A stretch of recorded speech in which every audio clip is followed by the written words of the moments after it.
Chapter number 1 સૂચકાંક.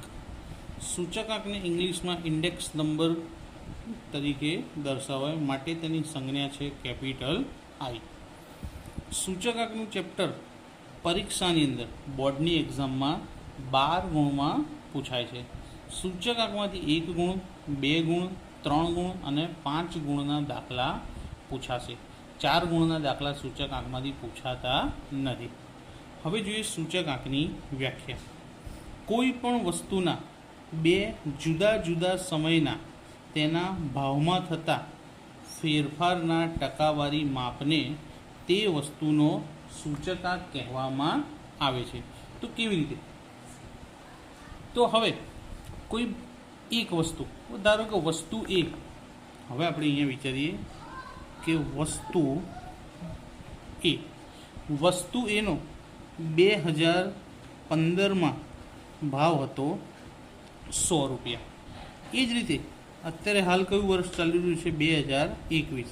તો 2021માં તેનો ભાવ થઈ જાય છે 200 રૂપિયા. તો 2015 કરતાં 2021નો ભાવ કેટલા ગણો થયો એ શોધવું હોય તો આ બંનેનો શું કરવો પડે? ગુણોત્તર લેવો પડે. તો ગુણોત્તર કેવી રીતે લેવાશે? કે 200/100. ગુણોત્તર કેવી રીતે લેવાય? 200/100.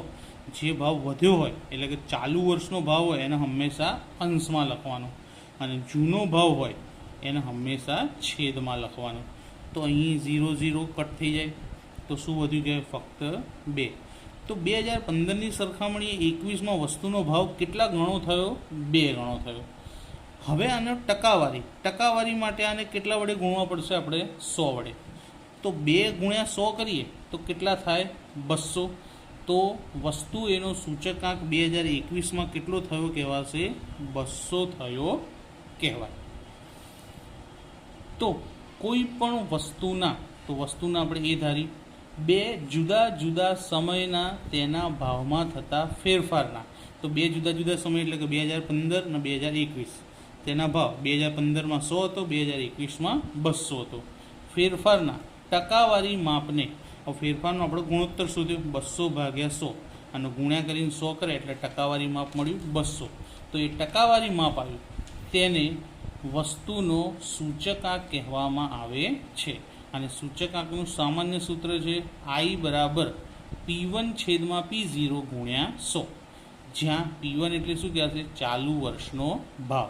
અને P0 એટલે શું કહેવાશે? આધાર વર્ષનો ભાવ. બીજું કે ચાલુ વર્ષનો ભાવ એટલે કે નવી કિંમત. જેમ કે આ 2015 અને 21 હતી, તેમાં નવી કિંમત કઈ કહેવાય? તો 2021ની. તો આ 200 નવી કિંમત કહેવાય. અને P0 એટલે આધાર વર્ષનો ભાવ, એને જૂની કિંમત. તો 2015 આધાર વર્ષ છે, એની કિંમત જૂની હોય એટલે એ જૂની કિંમત પણ કહી શકાય. પરંતુ ચોપડીમાં અથવા તો સૂત્રમાં ક્યાંય લખવાનું આવે તો હંમેશા શું લખશું? ચાલુ વર્ષનો ભાવ અથવા તો આધાર વર્ષનો ભાવ. આ નવી કિંમત અને જૂની કિંમત ફક્ત આપણને યાદ રાખવા માટે જ છે. તો અહીં આગળ ચાલુ વર્ષનો ભાવ એટલે કે હાલનો ભાવ, અને P0 એટલે આધાર વર્ષનો ભાવ. તો આધાર વર્ષ એટલે કે ચાલુ વર્ષ 2021 છે. જેમ અહીંયા મેં આધાર વર્ષ પસંદ કર્યું 2015, એ રીતે કોઈ પણ આધાર વર્ષ પસંદ કરી શકાય. તો આધાર વર્ષ પસંદ કરવાની બે અલગ અલગ રીતો છે આપણી પાસે. એક રીત છે અચલ આધારની રીત, અને બીજી રીત છે પરંપરિત આધારની રીત. આ બંને રીતથી દાખલા ગણવાના પૂછાય છે, અને એ દાખલા 2 અથવા તો 3 ગુણની અંદર પરીક્ષામાં પૂછાય. પહેલી કસોટીની અંદર કોર્સ થોડો હોવાથી સૂચકાંક ચેપ્ટરમાંથી કમસે કમ 20 માર્કનું તો પૂછાય જ છે. જ્યારે બોર્ડમાં કેટલા ગુણનું પૂછાય છે? 12 ગુણનું પૂછાય છે. તો હવે અચલ આધારની રીતે અને પરંપરિત આધારની રીતે સૂચકાંક કેવી રીતે શોધવો? તો એના માટે અહીંયા આગળ વિગત અને સૂત્ર આપેલા છે. તો અચલ આધારે સૂચકાંક શોધવો હોય તો એનું સૂત્ર છે I એટલે સૂચકાંક. કોઈ પણ પ્રકારનો સૂચકાંક હોય એને શું કહેવામાં આવે? I. પછી નામ ભલે એનું અલગ અલગ હોય. તો અચલ આધારે સૂચકાંક I ચાલુ વર્ષની કિંમત એટલે કે હાલની, અને આધાર વર્ષની કિંમત એટલે કે જૂનું કોઈ પણ વર્ષ ધારી લીધું હોય તેની કિંમત અહીં છેદમાં લખવાની અને ગુણ્યા 100. નોંધ: દાખલામાં જો આધાર વર્ષનો ઉલ્લેખ ન હોય એટલે કે આપ્યું હોય નહીં કે કયું વર્ષ આધાર વર્ષ તરીકે ગણવું, ખાલી આપણને રકમ આપી હોય અને કીધું કે નીચેની માહિતી પરથી અચલ આધારે સૂચકાંક શોધો અને આધાર વર્ષ કયું લેવું એ કીધું ના હોય તો પ્રથમ વર્ષને એટલે કે જે સૌથી પહેલું વર્ષ આપ્યું હોય તેને જ આધાર વર્ષ ગણવામાં આવે છે. ક્યારે? આધાર વર્ષનો ઉલ્લેખ ન હોય ત્યારે. બીજી પદ્ધતિ પરંપરિત આધારે સૂચકાંક. પરંપરિત આધારે જ્યારે સૂચકાંક શોધવો હોય તો એનું સૂત્ર છે I બરાબર ચાલુ વર્ષની કિંમત છેદમાં અગાઉના વર્ષની કિંમત ગુણ્યા 100. હવે અહીંયા ચાલુ વર્ષ એટલે તો હાલનું વર્ષ જ કહેવાશે, છેદમાં અગાઉનું વર્ષ. જેમ કે મેં અહીંયા ઉપર તમને સમજાવવા માટે ચાલુ વર્ષ કયું લીધું હતું 2021, તો અહીં આપણે 2021ની કિંમત લખીએ તો છેદમાં શું કીધું છે અગાઉના વર્ષની કિંમત, તો 2021ની અગાઉ કયું વર્ષ આવશે 2020. એ જ રીતે ધારો કે ચાલુ વર્ષ તરીકે 2020 લીધું તો અગાઉનું કયું વર્ષ આવશે 2019. તો જે પણ વર્ષની કિંમત લખીએ એના છેદમાં એના આગળના વર્ષની કિંમત લખવાની રહેશે અને ગુણ્યા 100. તો અહીં શું થશે કે ભાઈ જ્યારે પરંપરિત આધારે સૂચકાંક શોધીશું ત્યારે એમાં છેદ સતત બદલાતો રહેશે. જ્યારે અચલ આધારે સૂચકાંક શોધીશું તો એમાં આધાર વર્ષની કિંમતના કારણે છેદ બદલાશે નહીં. તો દરેક વ્યક્તિને ખબર પડી ગઈ. પરંપરિતમાં પણ એક નોંધ છે કે અગાઉના વર્ષની કિંમત ન આપી હોય તો ચાલુ વર્ષની કિંમતને જ અગાઉના વર્ષની કિંમત સમજવી. ક્યારે? આગળની કિંમત જો આપણને આપી ના હોય તો એની ચાલુ કિંમત હોય એને જ એની આગળના વર્ષની કિંમત સમજીને દાખલો ગણવાનો. તેથી શું થશે? પ્રથમ વર્ષનો સૂચકાંક હંમેશા આપણને કેટલો મળશે? 100 જ મળશે. શેમાં? પરંપરિત આધારના સૂચકાંકમાં પ્રથમ વર્ષનો સૂચકાંક હંમેશા શું મળે છે આપણને? 100 જ. કેમ? કારણ કે અગાઉની કિંમત ના આપી હોય તો એને ચાલુ વર્ષની કિંમતને જ અગાઉના વર્ષની કિંમત આપણે સમજવાની રહેશે. તો બંને સૂત્ર ખબર પડી ગઈ અને બંને નોંધ યાદ રાખવાની. તે પરથી આપણે આગળ દાખલા ગણીએ. હવે આપણે સ્વાધ્યાય 1.1 શરૂ કરીએ. તો સ્વાધ્યાય 1.1 એનો દાખલા નંબર પહેલો. દાખલા નંબર પહેલાની અંદર વર્ષ આપેલા છે અને દૈનિક સરેરાશ વેતન એટલે કે જે લોકો મજૂરી કામ કરતા હોય અને રોજ ઉપર કામ કરતા હોય કે ભાઈ એક દિવસ કામ કર્યું અને કામ કર્યા પછી એની કિંમત લઈ જાય તો એને શું કહેવામાં આવે? દૈનિક સરેરાશ વેતન કહેવામાં આવે, એટલે કે દરરોજની કિંમત. તો વર્ષ તો 2008માં દરેકની કિંમત દર વર્ષની કિંમત કેટલી હતી મજૂરીની? 275. 2009માં કેટલી થઈ? વધીને 284. 2010માં કેટલી થઈ? 289. 2011માં 203. એ જ રીતે 2012માં 297, 2013માં 313, 2014માં 328 અને 2015માં 345 રૂપિયા કિંમત થઈ ગઈ. તો તમે જોશો કે શરૂઆત કરી 2008થી, 2008માં તો 275. દર વર્ષે સતત કિંમતમાં શું થતો ગયો છે? વધારો. હવે વેતનમાં કેમ વધારો થાય? કારણ કે મોંઘવારીમાં પણ સતત શું થતો જાય છે? વધારો થાય છે. તો મોંઘવારી પ્રમાણે વેતન નક્કી કરવામાં આવે એટલા માટે સતત અહીંયા શું જોવા મળે છે? વધારો. હવે આ દાખલાને પહેલાં આપણે કઈ રીતે ગણવાનો છે? અચલ આધારે સૂચકાંકની રીતે. અચલ આધારે સૂચકાંકનું સૂત્ર શું હતું? ચાલુ વર્ષની કિંમત છેદમાં આધાર વર્ષની કિંમત ગુણ્યા 100. હવે અહીં આગળ એક જ દાખલો અલગ અલગ પદ્ધતિથી ગણવાનો કીધો છે, પણ જો ખાલી અચલ આધારે ગણવાનો કીધો હોય તો આ સૂત્ર તમે કોષ્ટકની અંદર લખ્યું છે એના બદલે કોષ્ટકની ઉપર પણ લખવું હોય તો લખી શકાય. અંદર ખાલી એટલું લખી દેવાનું કે અચલ આધારે સૂચકાંક. એના માટે આ સૂત્ર ક્યાં લખી દેવાનું? ઉપર લખી દેવાનું, જેથી તમારે અંદર નાના અક્ષરે લખવાનું કાં તો એને સમાવવાની જરૂર પડશે નહીં. બીજું, આધાર વર્ષ તરીકે કયું વર્ષ લેવાનું કીધું છે? 2008. તો આધાર વર્ષ 2008 છે તો દરેકના છેદમાં આધાર વર્ષની કિંમત એટલે કે 2008ની કિંમત આવશે. હવે આપણે દાખલો ગણીએ.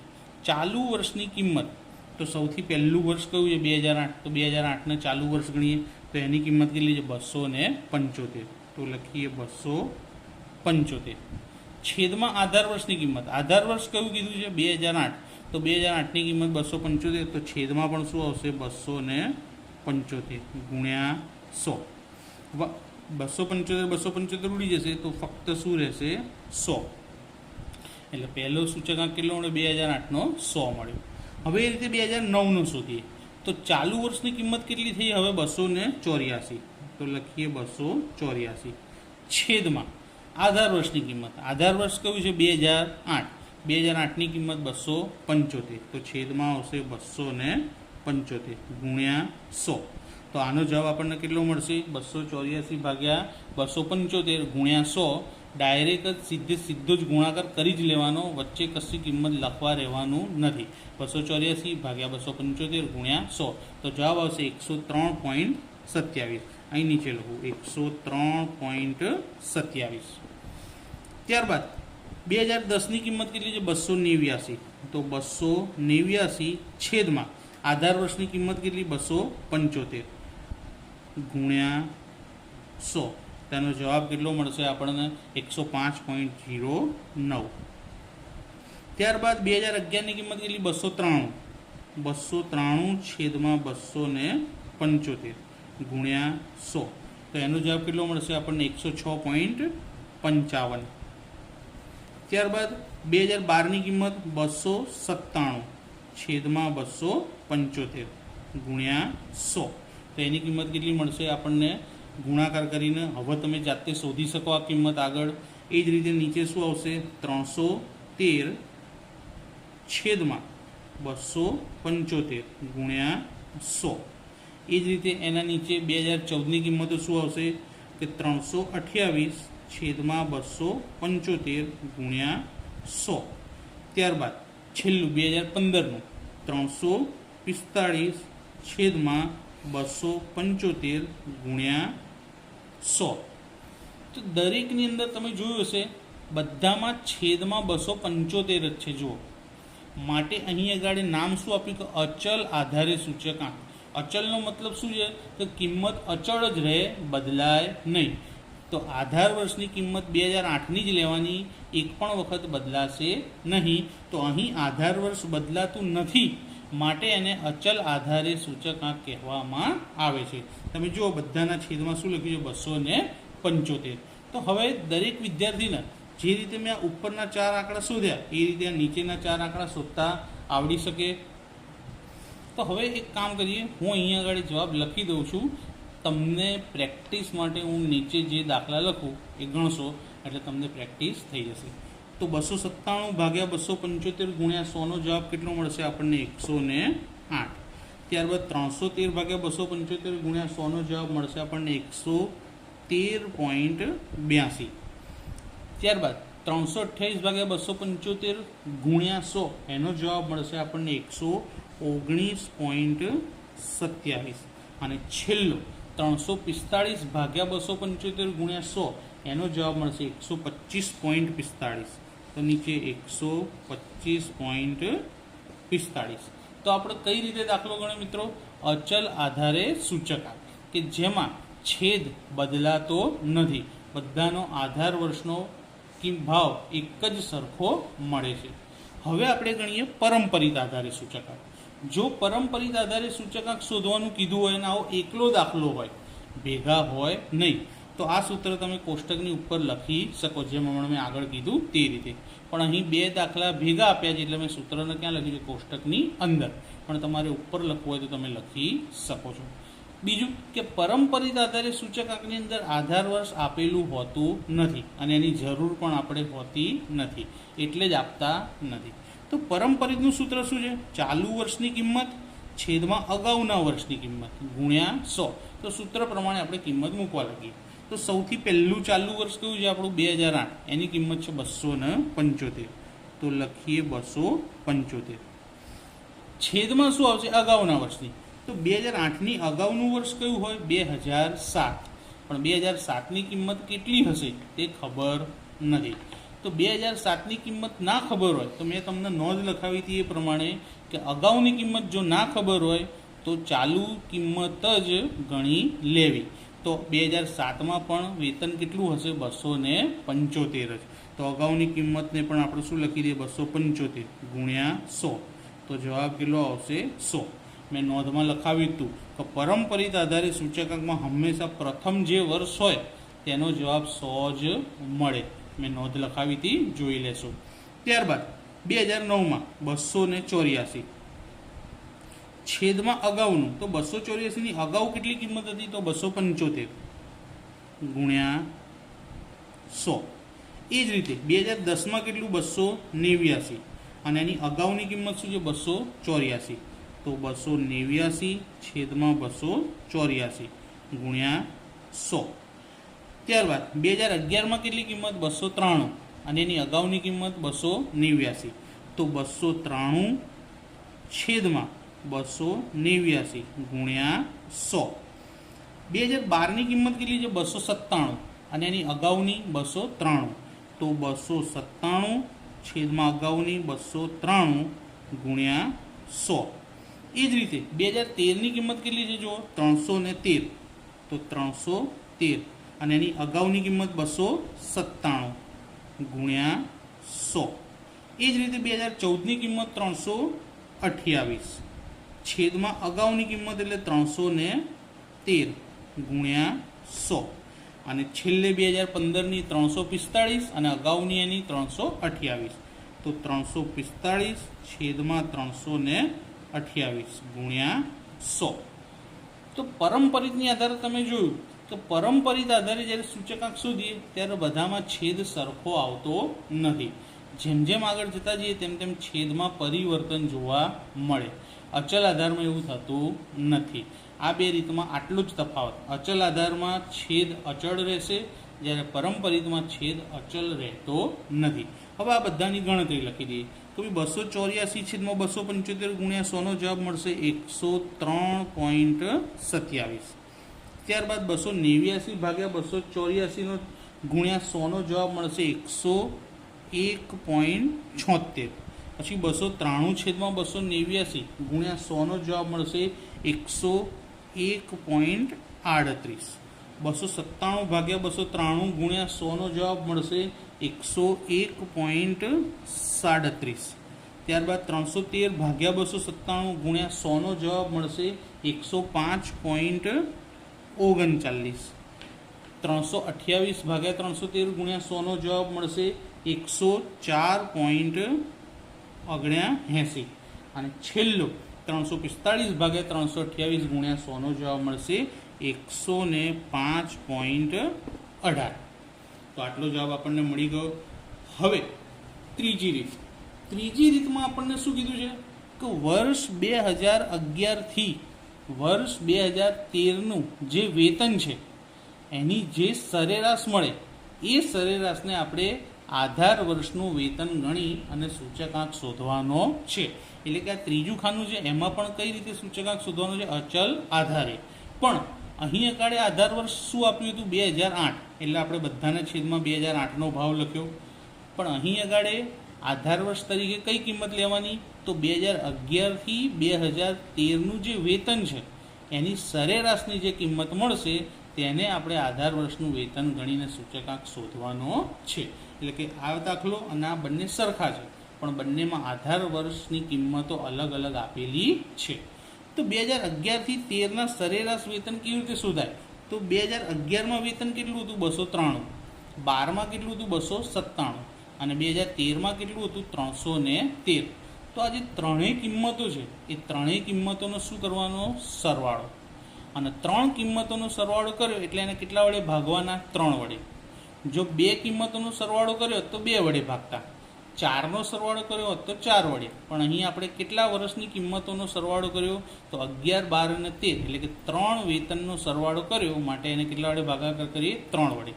હવે 293 વત્તા 297 વત્તા 313 એનો ટોટલ કેટલું થાય છે? તો ટોટલ આપણે ચેક કરીએ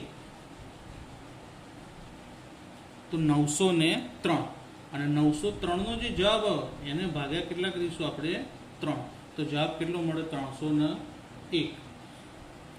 તો ડાયરેક્ટ જ આપણે જવાબ લખી દઈએ કે 903 ભાગ્યા 3 એટલે જવાબ કેટલો આવશે આપણો 301. તો બધાના છેદમાં કેટલા લખવા પડશે? આપણે 301 લખવા પડે. જે રીતે આપણે અહીંયા બધાના છેદમાં 275 લખ્યા હતા. તો હવે અહીંયા બધાના છેદમાં શું લખશું? 301 ને આધાર વર્ષનું વેતન ગણી અને સૂચકાંક શોધીએ. તો સૌથી પહેલી કિંમત શું છે 2008ની 275. તો 275 ભાગ્યા 301 ગુણ્યા 100. એ જ રીતે 284 ભાગ્યા 301 ગુણ્યા 100. તે જ રીતે 289 ભાગ્યા 301 ગુણ્યા 100. ત્યારબાદ 293 ભાગ્યા 301 ગુણ્યા 100. પછી છે 297 ભાગ્યા 301 ગુણ્યા 100. ત્યારબાદ 313 ભાગ્યા 301 ગુણ્યા 100. ત્યારબાદ 2014માં 328 ભાગ્યા 301 ગુણ્યા 100. અને છેલ્લે કેટલો છે? 345. તો 345 ભાગ્યા 301 ગુણ્યા 100. હવે આ બધાના જવાબ તો આપણે ઇઝી જ છે. તો જવાબો કેવી રીતે લખવા એ તો તમને મેં શીખવાડી જ દીધેલું છે. તો જવાબ લખવા માટે ભાગાકાર કરવો અને ભાગાકારની જે કિંમત આવે એને ડાયરેક્ટ જ 100 વડે ગુણી લેવાની. એનો ભાગાકારની કિંમત લખવાની જરૂર છે નહીં. તો કેલ્ક્યુલેટરમાં શું કરવું? 275 ભાગ્યા 301 અને ગુણ્યા 100 એટલે ડાયરેક્ટ જ તમને આનો જવાબ મળી જશે. તો એનો પહેલો જવાબ મળશે આપણને 91.36. 91.36. ત્યારબાદ 284 ભાગ્યા 301 ગુણ્યા 100 નો જવાબ આપણને મળશે 94.35. પછી 289 ભાગ્યા 301 ગુણ્યા 100 નો જવાબ આપણને મળશે 96.01. ત્યારબાદ 293 ભાગ્યા 301 ગુણ્યા 100 નો જવાબ મળશે 97.34. ત્યારબાદ 297 ભાગ્યા 301 ગુણ્યા 100 નો જવાબ મળશે 98.67. પછી 313 ભાગ્યા 301 ગુણ્યા 100 એનો જવાબ મળશે 103.99.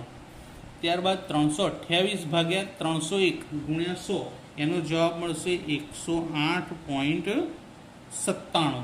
અને છેલ્લું 345 ભાગ્યા 301 ગુણ્યા 100 એનો જવાબ મળશે 114.62. તો મિત્રો અહીંયા 3 રીતે આપણે સૂચકાંક શોધ્યો. એક અચલ આધારની રીતે સૂચકાંક શોધ્યો, બીજું પરંપરિત આધારે સૂચકાંક શોધ્યો, અને ત્રીજું કે 2 અથવા તો 3 વર્ષની સરેરાશ લઈ અને સરેરાશનો જે જવાબ મળે એને આધાર વર્ષની કિંમત ગણી અને સૂચકાંક આપણે શોધ્યો.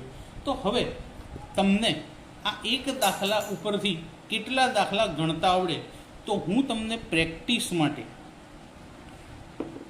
હોમવર્ક જણાવું છું. પ્રેક્ટિસ માટે તમે ઉદાહરણના આજના જે દાખલા હું કહું એ પરથી 1 થી 5 અને સ્વાધ્યાય 1.1નો દાખલા નંબર 2 જાતે ગણી શકશો. પણ આ 1 થી 5 ઉદાહરણ કીધા, એમાં એક બીજું ઉદાહરણ છે એ ચોપડીના દાખલા નંબર 4 જેવું છે. તો હું પહેલાં તમને ચોપડીનો દાખલા નંબર 4 પણ સમજાવી દઉં.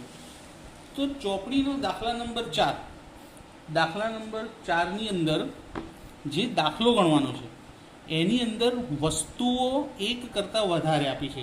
જ્યારે આપણે જે પહેલો દાખલો ગણ્યો એમાં એક જ વસ્તુની ઘણા બધા વર્ષોની કિંમત આપી હતી, 8 થી લઈને 15 સુધી. જ્યારે આ દાખલામાં શું છે કે વસ્તુઓ એક કરતાં વધારે છે, વર્ષ 2 જ આપેલા છે, એક આધાર વર્ષ અને બીજું ચાલુ વર્ષ, એટલે કે જૂની કિંમત અને નવી કિંમત. તો આ 2 કિંમતો પરથી આપણે આ બધી જ વસ્તુઓનો સૂચકાંક શોધવાનો છે. તો જ્યારે એક કરતાં વધારે વસ્તુ આપી હોય અને એના 2 ભાવ આપ્યા હોય ત્યારે કેવી રીતે સૂચકાંક શોધવો? તો સૌથી પહેલાં રકમની અંદર વસ્તુઓ આપી છે. આ બધી જ વસ્તુઓ બળતણની વસ્તુઓ છે, જોઈ લો. વીજળી, ગેસ, દિવાસળી, કેરોસીન અને લાકડું. અને એના એકમ આપ્યા, તો વીજળી યુનિટમાં મપાય, ગેસનું સિલિન્ડર હોય, દિવાસળીની પેટી હોય, કેરોસીન લીટરમાં મળે અને લાકડું કિલોગ્રામના ભાવે મળે. અને 2 અલગ અલગ ભાવ આપેલા છે. આ બંને ભાગ કયા કયા વર્ષનો છે? તો આ જે પહેલો ભાવ છે એ 2012નો છે અને આ બીજો ભાવ છે એ 2014નો ભાવ આપેલો છે. તો જૂનો ભાવ હોય એટલે આધાર વર્ષ કહેવાય અને નવો ભાવ હોય એટલે ચાલુ વર્ષ. આધાર વર્ષને P0 કહેવાશે અને ચાલુ વર્ષને P1 કહેવામાં આવે છે. ડિટેલના લખી તો ચાલે, P0 P1 લખી દઈએ એટલે પૂરતું છે. તો જૂના ભાવ કરતાં નવા ભાવમાં જો સતત બધામાં વધારો જોવા મળે. વીજળી પહેલાં હતી 3 રૂપિયા યુનિટ, જ્યારે હવે કેટલી થઈ ગઈ છે 3.5 રૂપિયાની યુનિટ થઈ ગઈ છે. પહેલાં સિલિન્ડર હતું 345નું, જ્યારે 2014માં કેટલું થઈ ગયું 370નું થઈ ગયું છે. તો એ રીતે દરેક વસ્તુના ભાવમાં વધારો જ થયો છે. આ કિંમત પણ રકમમાં આપેલી છે. તો જે કરતાં વધારે વસ્તુનો સૂચકાંક શોધવો હોય ત્યારે શું શોધવું પડશે તમારે? ભાવ સાપેક્ષ. અને ભાવ સાપેક્ષનું સૂત્ર શું છે? P1/P0 ગુણ્યા 100 આવતા નથી. જો ગુણ્યા 100 કરી દીધા તો પછી એ સૂચકાંક કહેવાશે, ભાવ સાપેક્ષ કહેવાશે નહીં. તો પહેલાં ભાવ સાપેક્ષ P1/P0. તો પહેલાં P1ની કિંમત છે 3.5/3, ત્યારબાદ 370/345, ત્યારબાદ 1.50/1.00. તો 1.00 એટલે એક જ કહેવાય, બરાબર. ત્યારબાદ છે 20/15 અને 15/12. આ બધાનો ભાગાકાર લખવાનો છે. તો પહેલાનો ભાગાકાર થશે 1.17. ત્યારબાદ 370/345નો થશે 1.07. 1.50 ભાગ્યા 1 કરો તો એનો જવાબ આવે 1.5 લખો કે 50 સમાન જ કહેવાય. 20/15 કરશો તો જવાબ આવશે 1.33 અને 15/12 કરશો તો એનો જવાબ આવશે 1.25. ત્યારબાદ આપણે શું કરીશું? સિગ્મા P1/P0 એટલે કે આ જે ખાનું છે એ આખાનો શું કરવાનું છે? સરવાળો કર્યો માટે P1/P0ની આગળ સિગ્મા ફરજિયાત લખવા પડે. કોઈ પણ ખાનાનો સરવાળો કરીએ તો એની આગળ સિગ્મા ફરજિયાત લખવા પડશે. તો સિગ્મા આ બધાનું ટોટલ કરીએ તો સરવાળો થશે 6.32. શું થયું? 6.32. હવે આપણે શોધીએ ભાવનો સામાન્ય સૂચકાંક. આ 5 વસ્તુ શેની હતી? બળતણની હતી. તો બળતણની વસ્તુઓના ભાવનો સામાન્ય સૂચકાંક.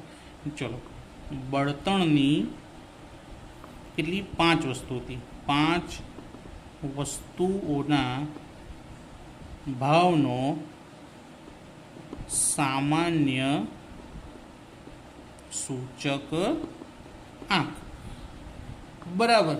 હવે આનું સૂત્ર છે કે I બરાબર કોઈ પણ સૂચકાંક હોય, આપણે એને I વડેથી દર્શાવીએ છીએ. તો સૂત્ર બનશે સિગ્મા P1/P0 અને છેદમાં એના n. n એટલે કે કેટલી વસ્તુઓ છે તે, અને જોડે આવશે ગુણ્યા 100. હવે અહીં આપણને કેટલી વસ્તુ આપી છે? 1, 2, 3, 4 અને 5. એટલે અહીંયા પણ લખી દીધું કે 5 વસ્તુઓ હતી. તો એની જગ્યાએ કેટલા લખીશું આપણે? 5. તો સરવાળો જોઈએ. સરવાળો કેટલો આવ્યો તો 6.32 છેદમાં 5 ગુણ્યા 100. તો 6.32/5 અને ગુણ્યા 100. તો એનો જવાબ આપણને મળશે. જો તમારે લખવું હોય તો લખી પણ શકાય, અને ડાયરેક્ટ જવાબ લખવો હોય તો જવાબ આવશે 126.4. સૂચકાંક શોધીએ તો સૂચકાંકની પાછળ કોઈ એકમ લખવાનો આવતો નથી. પણ અહીં આપણને એક્સ્ટ્રામાં પૂછ્યું છે કે વર્ષ 2012, આપણું જે જૂનું વર્ષ 2012 હતું અને નવું હતું 2014. તો 2014માં સૂચકાંકમાં વધારો થયો કે ઘટાડો થયો? હવે જવાબ 100 કરતાં કેવો આવ્યો? વધારે. તો સ્વાભાવિક વધારો થયો કહેવાય. જો જવાબ 100 કરતાં ઓછો મળતો તો સૂચકાંકમાં શું થયું કહેવાતું? ઘટાડો થયેલો કહેવાતો. તો એના માટે આપણે શું લખવું પડે? અર્થઘટન લખવું પડે.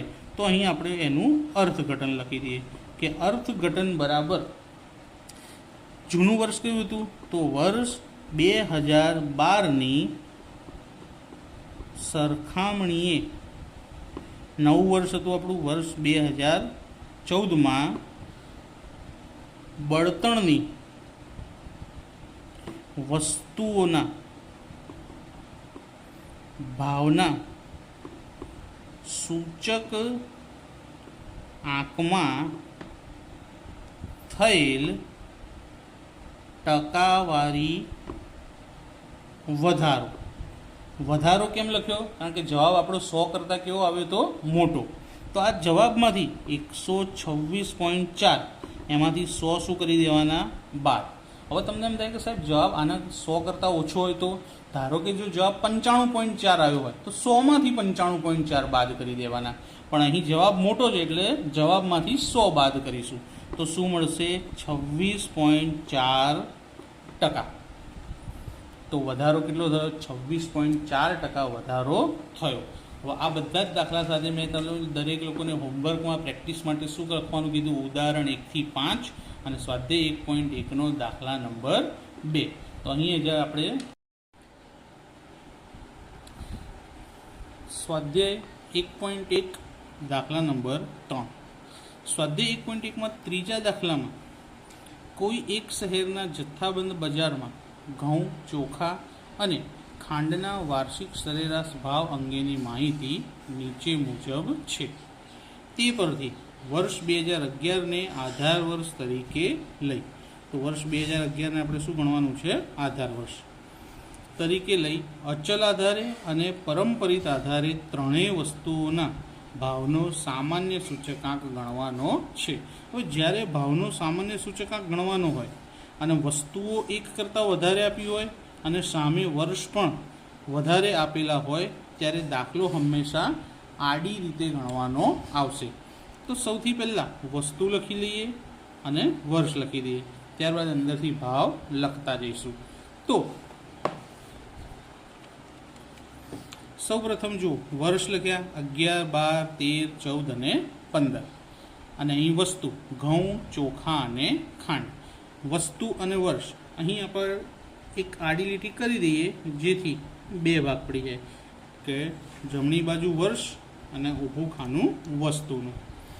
તો સૌથી પહેલાં ઘઉં. વર્ષ કયું કીધું છે? આધાર વર્ષ 2011. તો દરેકના છેદમાં 2011નો ભાવ લખવાનો આવશે. તો 2011નો ભાવ કેટલો છે મિત્રો? ચોપડીની અંદર 18. જો તમે સાથે ચોપડી રાખશો તો તમને સમજવામાં સરળતા રહેશે. તો સૌ પ્રથમ ઘઉંનું જોઈએ. તો 2011માં ઘઉંનો ભાવ છે 18 અને આધાર વર્ષ પણ કયું લેવાનું છે? 2011. તો છેદમાં પણ કેટલા આવશે? 18 ગુણ્યા 100. તો બરાબર જવાબ કેટલો મળશે? 100. ત્યારબાદ 2012માં ઘઉંનો ભાવ કેટલો છે? 18.50. તો 18.50 છેદમાં આધાર વર્ષ કયું? 2011. તો આધાર વર્ષનો ભાવ 18 ગુણ્યા 100. તેનો જવાબ અહીંયા નીચે લખું છું. એનો જવાબ આપણને મળશે 102.78. ત્યારબાદ 2013ની અંદર ઘઉંનો ભાવ કેટલો છે? તો 18.90. 18.90 અને આધાર વર્ષનો ભાવ કેટલો છે? 18 ગુણ્યા 100. તો 18.90 ભાગ્યા 18 ગુણ્યા 100 કરવાથી એનો જવાબ મળશે 105. એ જ રીતે 2014માં ઘઉંનો ભાવ કેટલો છે? 19 અને આધાર વર્ષનો ભાવ કેટલો છે? 18 ગુણ્યા 100. તો 19 ભાગ્યા 18 ગુણ્યા 100 કરવાથી આપણને જવાબ મળશે 105.56. 105.56. એ જ રીતે 2015માં 19.50 ભાવ છે. તો 19.50 ભાગ્યા આધાર વર્ષ 18 ગુણ્યા 100. તો એનો જવાબ આપણને મળશે 108.33. તો આ ઘઉંનું શોધી લીધું. હવે કોનો? ચોખાનો. ચોખામાં 2011નો કેટલો ભાવ આપેલો છે મિત્રો? તો 30 ભાવ આપેલો છે અને આધાર વર્ષ 2011 લેવાનું એટલે છેદમાં પણ કેટલા આવશે? 30 જ આવશે ગુણ્યા 100. તો બરાબર જવાબ આવશે 100. ત્યારબાદ 2012માં ઘઉંનો ભાવ કેટલો આપેલો છે? 36 આપેલો છે. તો 36 છેદમાં 11નો ભાવ 30 ગુણ્યા 100 અને આનો જવાબ આપણને કેટલો મળશે? 120. શું જવાબ? 120. ત્યારબાદ 2013નો ભાવ કેટલો છે? 38. તો 38 ભાગ્યા 30 ગુણ્યા 100. તો એનો જવાબ મળશે આપણને 126.67. એ જ રીતે 2014માં ચોખાનો ભાવ કેટલો છે? ફરીથી 38 જ. તો 38 ભાગ્યા 30 ગુણ્યા 100. તો આગળ જેવી જ ગણતરી થઈ તો એનો જ જવાબ આવશે 126.67. 2015માં કેટલો ભાવ આપ્યો છે? 39. તો 39 ભાગ્યા 30 ગુણ્યા 100. તો એનો જવાબ મળશે આપણને 130. તો ચોખાનું પણ શોધાઈ ગયું. અહીં સૌ પ્રથમ આપણે કઈ રીતે ગણી રહ્યા છે? અચલ આધારે સૂચકાંક. એટલે મેં ઉપર પહેલાં સૂત્ર લખી જ દીધું છે. અને અચલ આધારે સૂચકાંક હોય ત્યારે છેદ ક્યારેય બદલાતો નથી. જો બધાના છેદમાં 18 હતા, અહીં બધાના છેદમાં 30 હતા. છેદમાં કોનો ભાવ લખવાનો? આધાર વર્ષનો. તો આધાર વર્ષ 2011માં જે ભાવ હોય તો જો 18 હતો તો બધાના છેદમાં 18 લખ્યા. ચોખાનો ભાવ 30 હતો તો બધાના છેદમાં 30 આવે છે. તો એ રીતે ખાંડનું સુધી. તો ખાંડમાં 2011નો પહેલો ભાવ પણ શું છે? 30 જ. તો 30/30 ગુણ્યા 100. તો એનો જવાબ કેટલો મળશે? 100. એ જ રીતે 2012માં ખાંડનો ભાવ થઈ ગયો 31. તો 31/30 ગુણ્યા 100. તો 31/30 ગુણ્યા 100 કરીએ તો 103.33. એ જ રીતે 2013માં 32 થઈ ગયો ભાવ. તો 32/30 ગુણ્યા 100. કેલ્સીમાં 32/30 ગુણ્યા 100 કરવાથી આપણને જવાબ મળશે 106.67. એ જ રીતે હવે 2014માં ભાવ છે 34. તો 34/30 ગુણ્યા 100. 34/30 ગુણ્યા 100નો ભાવ આવશે 113.33. અને છેલ્લે 36. તો 36/30 ગુણ્યા 100. એનો જવાબ મળશે આપણને 120. તો બધામાં અચલ આધારે શોધી લીધા. અચલ આધારનો મતલબ કે આધાર હંમેશા અચળ એટલે કે એક સમાન રહેવો જોઈએ. તો જોઈએ અત્યાર સુધી આપણે ઊભા દાખલા ગણતા હતા. આ દાખલો કેવી રીતે ગણાશે? આડી રીતે, કારણ કે સામાન્ય સૂચકાંક શોધવાનો હોય. હવે આપણે ત્રણેય વસ્તુના સૂચકાંક શોધી લીધા, બધા જ વર્ષના. તો હવે શું કરવાનું છે? એનો સરવાળો. તો પહેલાં ઘઉં, ચોખા અને ખાંડનો 2011માં જે સૂચક આવ્યો એનો સરવાળો. તો 100 + 100 + 100 કેટલા થાય? તો 300. એ જ રીતે 102.78 વત્તા 120 અને વત્તા 103.33. તેનો જવાબ કેટલો આવશે? 326.11. એ જ રીતે 105, 126.67 અને 106.67. એનો સરવાળો કરીશું તો 338.34. ત્યારબાદ 105.56, 126.67 અને 113.33. એનો સરવાળો કરવાથી 345.56. ત્યારબાદ 108.33, 130 અને 120નો સરવાળો કરીશું તો 358.33. તો શું કર્યું? સરવાળો કરી લીધો. હવે ભાવનો સામાન્ય સૂચકાંક શોધવું હોય તો સરવાળો છેદમાં 3. કેમ 3 લખ્યા? કારણ કે વસ્તુ 3 હતી. જો વસ્તુ 4 હોય તો છેદમાં કેટલા લખવા પડે? 4. વસ્તુની સંખ્યા 2 હોય તો છેદમાં કેટલા લખવા પડે? 2. તો અહીં આગળ પહેલું સરવાળો કેટલો આવે? તો 300. તો 300/3 બરાબર 100. તો 2011માં ભાવનો સામાન્ય સૂચકાંક કેટલો મળ્યો? આપણને 100 મળ્યો. એ જ રીતે 326.11/3. તો આનો ભાગાકાર મળશે 108.7 લખો કે 70 લખો. તો 2012માં ભાવનો સામાન્ય સૂચકાંક કેટલો આવ્યો? 108.70. ત્યારબાદ 338.34/3. એનો ભાગાકાર આવશે 112.78. તો 2013નો ભાવનો સામાન્ય સૂચકાંક કેટલો મળ્યો? 112.78. તે જ રીતે 345.56/3. એનો જવાબ મળશે 115.19. અને એમ જ છેલ્લું કે 358.33/3. એનો જવાબ મળશે 119.44. તો અચલ આધારની રીતે આપણે ભાવનો સામાન્ય સૂચકાંક શોધી લીધો. આ જ દાખલો પરંપરિત આધારે પણ શોધવાનો આપણને કીધેલો છે. તો અચલ આધારે શોધ્યા પછી આવું નવું જ કોષ્ટક ફરી બનાવવાનું, સેમ ટુ સેમ, પરંતુ અચલ આધારને બદલે કયું? પરંપરિત આધાર. અને પરંપરિત આધારની અંદર આધાર સમાન આવતો નથી, એટલે આધાર હંમેશા કેવો રહે છે? બદલાતો રહે છે. તો હવે પરંપરિત આધારની રીતે શોધીએ. તો જુઓ, કોષ્ટક રેડી જ બનાવીને તૈયાર રાખેલું છે મેં. તો પરંપરિત આધારની રીતે સૂચકાંક. પરંપરિત આધારની રીતે સૂચકાંક માટે શું કરીશું હવે જોઈએ. તો પેલા કોષ્ટક મેં બનાવી દીધું છે.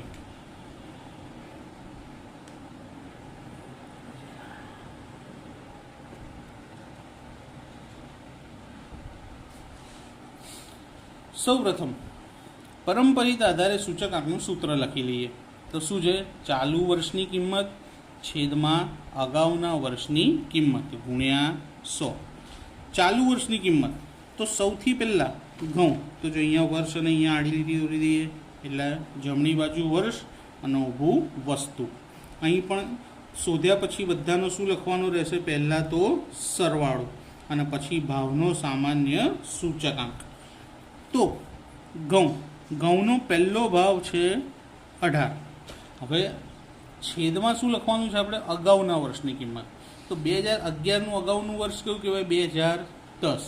પરંતુ 2010ની કિંમત આપણને આપી નથી. તો મેં તમને એક વખત નોંધમાં કીધું હતું કે જ્યારે આપણને કિંમત ના આપી હોય અગાઉની તો એની એ જ કિંમત સમજી લેવાની. તો 2010માં પણ ઘઉંનો ભાવ 18 જ હશે ગુણ્યા 100 બરાબર 100. અને નોંધમાં સાથે સાથે લખાવ્યું હતું કે પરંપરિત આધારે સૂચકાંકમાં પ્રથમ વર્ષનો સૂચકાંક હંમેશા 100 જ મળે છે. તો જો 100 આવ્યો. હવે 2012માં ઘઉંનો ભાવ કેટલો છે? 18.50 અને અગાઉના વર્ષનો ભાવ કેટલો છે? 18. તો છેદમાં 18 ગુણ્યા 100. તેનો જવાબ મળશે 102.78. એ જ રીતે 2013માં ઘઉંનો ભાવ કેટલો છે? 18.90. અગાઉનું વર્ષ એટલે કે 2012માં કેટલો ભાવ હતો? 18.50 ગુણ્યા 100. તો એનો જવાબ કેટલો મળશે આપણને? 102.16. 2014માં ઘઉંનો ભાવ કેટલો હતો? 19 અને 13નો ભાવ 18.90. તો છેદમાં લખી દઈએ 18.90 ગુણ્યા 100. તેનો જવાબ કેટલો મળશે આપણને? 100.53. 2015માં 19.50 અને અગાઉનો ભાવ કેટલો છે? 19. તો છેદમાં 19 ગુણ્યા 100. તો એનો જવાબ મળશે 102.63. તો અહીં આગળ આપણે શું કર્યું કે છેદમાં જુઓ બધાના છેદ સરખા છે નહીં. છેદમાં શું આવે? અગાઉના વર્ષની કિંમત. કે 2012 શોધીએ તો છેદમાં 11ની કિંમત, 13નું શોધતા હોઈએ તો છેદમાં 12ની કિંમત લખવાની અને 14નું શોધતા હોઈએ તો 13ની કિંમત લખીશું. ચોખામાં પ્રથમ વર્ષની કિંમત છે 30 રૂપિયા. તો 11ની કિંમત આપી છે 30, 10ની આપી નથી. ના આપી હોય તો 10ની પણ શું સમજી લેવાની? 30 જ ગુણ્યા 100. તો જવાબ આવશે 100. એ રીતે 2012માં કિંમત આપી છે 36. છેદમાં કોની લખવાની? અગાઉના વર્ષની. તો 11ની કિંમત કેટલી હતી? 30. તો છેદમાં 30 ગુણ્યા 100. જવાબ આવશે 120. 2013માં ચોખાની કિંમત કેટલી થઈ ગઈ? 38. અગાઉના વર્ષની કિંમત કેટલી છે? 36 ગુણ્યા 100. તો 38 ભાગ્યા 36 ગુણ્યા 100 કેટલા થાય? 105.56. ફરી 2014માં ચોખાની કિંમત કેટલી? 38 અને 2013માં પણ કેટલી હતી? 38 જ ગુણ્યા 100. તો 38 ઉડી જશે ને જવાબ કેટલો મળશે આપણને? 100. છેલ્લી 2015માં ચોખાની કિંમત કેટલી? 39 અને 14ની કિંમત કેટલી? 38 ગુણ્યા 100. તો એનો જવાબ મળશે 102.63. તો અહીં આગળ ચોખાનું પણ શોધી લીધું. હવે શું આવશે? ખાંડમાં પ્રથમ વર્ષની કિંમત કેટલી છે? તો ખાંડમાં પ્રથમ વર્ષની કિંમત 30. એની આગળની કિંમત આપણને આપી નથી. તો એની આગળની કિંમત પણ શું સમજવાની? 30 જ સમજવાની. તો ગુણ્યા 100. તો જવાબ શું આવશે? 100 મળશે. ખાંડની 2012ની કિંમત કેટલી આપી છે આપણને? 31. અગાઉની કિંમત કેટલી છે? 30 ગુણ્યા 100. તેનો જવાબ આવશે 103.33. ત્યારબાદ 2013માં ખાંડની કિંમત કેટલી છે? 32. છેદમાં અગાઉની કિંમત એટલે કે 31 લખીશું અને ગુણ્યા 100. તો 32 ભાગ્યા 31 ગુણ્યા 100 એટલે 103.23. એ જ રીતે 2014માં ખાંડની કિંમત થઈ જાય છે 34 રૂપિયા અને અગાઉના વર્ષની હતી 32 રૂપિયા ગુણ્યા 100. તો 34 ભાગ્યા 32 ગુણ્યા 100 કરીશું તો 106.25. ત્યારબાદ છેલ્લી 2015માં ખાંડની કિંમત કેટલી થઈ ગઈ 36 રૂપિયા અને અગાઉના વર્ષમાં કેટલી હતી 34 રૂપિયા. તો ગુણ્યા 100. 36 ભાગ્યા 34 ગુણ્યા 100 તો 105.88. હવે 2011ના ત્રણેય સૂચકાંકોનો શું કરવાનો સરવાળો. તો સરવાળો કરીએ તો જો સરવાળો કરીશું તો પહેલા વર્ષનો તો સરવાળો 300 થાય 100 100 અને 100. બીજા 3 વર્ષનો સરવાળો કરીએ તેનો જવાબ મળશે 326.11. ત્યારબાદ 2013ના ત્રણે ત્રણ સૂચકાંકનો સરવાળો કરીએ તેનો જવાબ મળશે 310.95. ત્યારબાદ બીજા ત્રણનો સરવાળો કરીએ આપણે 100 100 અને 106.25. એનો સરવાળો કરીએ આપણે તો કેટલો થશે 306.78. હવે 102.63 વત્તા 102.63 અને 105.88 તો એનો સરવાળો મળશે 311.14. તો બધાનો સરવાળો લખી લીધો. હવે વસ્તુ કેટલી હતી 3 તો સરવાળાને કેટલા વડે ભાગી લઈશું 3 વડે. તો જોઈએ આપણે સૂચકાંકનું સૂત્ર લખ્યું કે ભાવનો સામાન્ય સૂચકાંક સરવાળો ભાગ્યા 3. તો આ સરવાળાને કેટલા વડે ભાગાકાર કરીશું આપણે 3 વડે ભાગાકાર કરીશું. બરોબર.